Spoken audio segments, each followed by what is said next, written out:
Welcome back to the Fighter Index. In this video, we compare and score UFC middleweights Zach Reese and Michel Pereira using the Fighter Index to see where they're strongest and where they're weakest, and determine their paths of victory. Zach Reese fights like every exchange matters.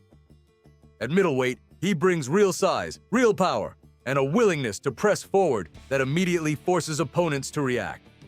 His striking carries legitimate finishing threat, especially early, and when he establishes momentum, he can overwhelm fighters before they settle in. Reese isn't looking to manage space. He's looking to take it. Zach Reese's biggest challenges show up once the early surge fades. His aggression can leave defensive gaps on the feet, and when exchanges stretch beyond the first wave, opponents have found openings. Structurally, he hasn't consistently shown the ability to slow fights down, control position, or reset momentum if things stall. When he's forced into extended grappling or drawn into measured technical exchanges, his game can start to look thinner. The volatility that makes him dangerous early can also make him vulnerable later. Michel Pereira is one of the most explosive athletes in the division, blending creativity with real power and improved discipline. What once looked like chaos has evolved into controlled aggression. He picks his moments now, rather than forcing them. His speed, unpredictability, and finishing instinct make every exchange dangerous. And when he chooses to open up, he can overwhelm opponents in a hurry.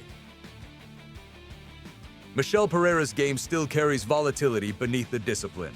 When opponents slow the pace and force prolonged exchanges, his offense can become less efficient and more predictable. While the explosiveness is elite, his defensive structure isn't airtight, especially when pressured into sustained combinations. If he's unable to dictate tempo or create space for his bursts, the fight can flatten out, and his advantages shrink. Zach Reese enters with a 10-2 professional record, still early in his UFC run, while Michel Pereira brings a massive 31-14 career record and far deeper UFC experience. Physically, Reese stands 6'4" with a 77-inch reach, giving him real size for the division. Pereira is 6'1" with a 73-inch reach. Slightly shorter but compact and explosive, Reese fights primarily from a southpaw stance, while Pereira switches fluidly between orthodox and southpaw, adding another layer to the matchup dynamic. Zach Reese enters on a 2-fight win run, with 4 knockouts, 3 submissions, and an impressive 7 first-round finishes across his 10 wins. Only 3 of his victories have gone to decision, showing how often he looks to end fights early. Michel Pereira, meanwhile, is on a 2-fight skid, but his resume is far deeper. 11 knockouts, 8 submissions, 8 first-round finishes, and 12 decision wins. Reese trends toward early impact, while Pereira's record shows both finishing ability and long fight experience. Now it's time to break these fighters down using the Fighter Index scale. We break down each phase of the fight and score each attribute to better understand the strengths and weaknesses of a fighter's game. All Fighter Index scores are based on a scale of 1 to 10. Scores are subjective and can change as a fighter evolves from fight to fight. In Pillar 1, Fight IQ and Athletic Tools, the separation starts to show. Michel scores a 7 in Fight IQ compared to Zach's 5. Reflecting the evolution in his decision-making and round management, especially in recent fights. Athletically, Michel's a clear standout with a 9 in athleticism, while Zach comes in strong, but a tier lower at 7. That explosiveness and agility create instant advantages in space. In stamina, Michel holds a 7 to Zach's 5, meaning he's more likely to maintain structure if the fight extends. And in resolve, Michel edges it again, 7 to 6, showing slightly stronger composure under adversity. Across composure, engine, and physical ceiling, this pillar favors Michel. In Pillar 2, Striking and Stand-Up Defense, both fighters bring real danger, but the numbers lean one direction. Michel scores an 8 in striking, giving him a slight edge over Zach's 7, with more creativity and layered offense in open space. In the clinch, Michel holds a 7 to Zach's 6, showing stronger control and damage in tight quarters. Defensively, the gap widens. Michel carries a 6 in striking defense, while Zach sits at a 4, meaning Zach absorbs more clean shots when exchanges extend. Even durability favors Michel.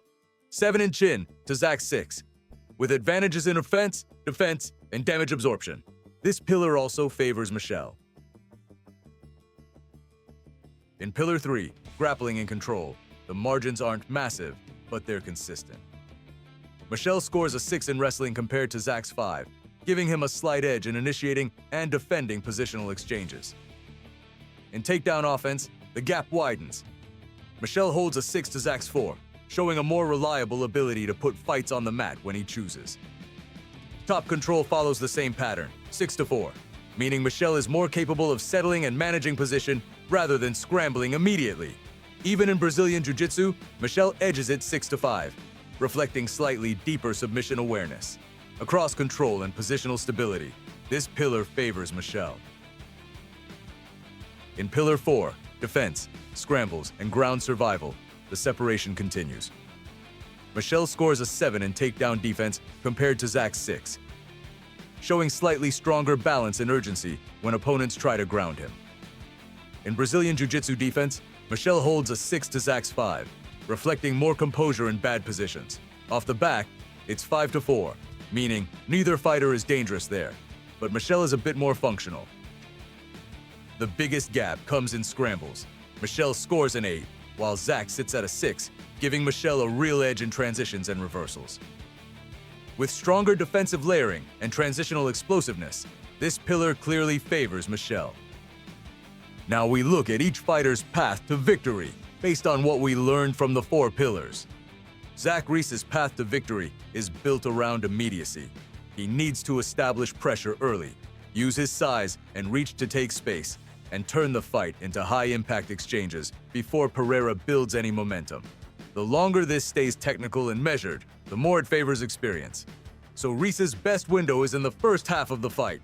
If he can land clean during forward bursts, keep the pace uncomfortable, and avoid extended grappling sequences, his power and urgency can shift momentum quickly. For Reese, this fight is about forcing impact before adjustments take over. Michel Pereira's path to victory is built on control and patience. He doesn't need chaos, he needs tempo. If he manages distance, forces Zach to reset between exchanges, and makes the fight extend past the early surge, the advantages start to stack. His athleticism and scrambling give him margin if positions shift, and his more layered striking can capitalize once the pace evens out. For Michel, this fight is about surviving the first wave, controlling space, and letting experience and structure take over. When you average all 16 attributes, Michel Pereira comes in with a 6.8 fighter index score, compared to Zach Reese's 5.3.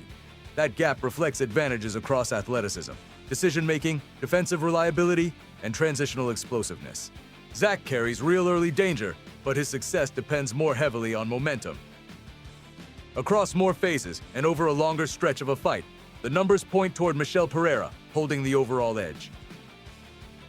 If you have a different score for a fighter, put it in the comments and defend your position. Thanks for watching, and don't forget to subscribe for more fighter breakdowns and fighter index scores.